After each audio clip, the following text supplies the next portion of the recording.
Hi, I am Dr. Priyadashini, consultant pediatrician and neonatologist in CK Medical Center and Hospital, Erode.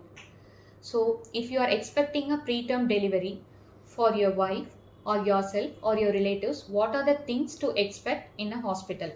So ஏதோ ஒரு காரணத்தினால ஒரு தாய்மாருக்கு குறை மாசத்துல டெலிவரி ஆகிற வாய்ப்புகள் இருக்குங்கும் போது நம்ம ஒரு ஹாஸ்பிட்டலில் செக்கப் போயிட்டு இருக்கோம், இல்லை ஒரு ஹாஸ்பிட்டலில் கன்சல்ட் பண்ணலான்னு நினைக்கும் போது அந்த ஹாஸ்பிட்டலில் என்னென்ன திங்ஸ் வந்து நம்ம கட்டாயம் இருக்கணும் அப்படிங்கிறதுக்கான ஒரு 3 விஷயங்கள் வந்து இப்போ பார்க்கலாம்.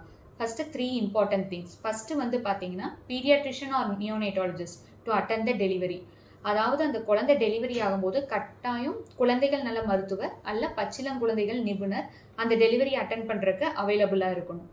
ரெண்டாவது NICU, அந்த ஹாஸ்பிட்டலில் நியோனேட்டல் இன்டென்சிவ் கேர் யூனிட் பச்சிளங்குழந்தைகள் தீவிர சிகிச்சை பிரிவு அவைலபிளாக இருக்கணும். நெக்ஸ்ட் மூணாவது medicine and equipments to provide care for your preterm baby.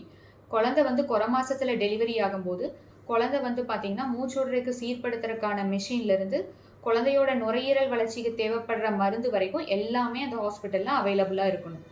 So இது வந்து இன்கேஸ் இது எதுவும் நம்ம பிளான் பண்ண முடியல, எமர்ஜென்சியாக டெலிவரி ஆகுதுன்னா டெலிவரி ஆன பட்சத்தில் ஒரு இந்தளவுக்கு இந்த ஃபெசிலிட்டிஸ் எல்லாம் இருக்கிற டெர்ஷரி கேர் ஹாஸ்பிட்டலுக்கு ஷிஃப்ட் பண்ணுற facilities with proper medical team அவைலபிளாக இருக்கணும்.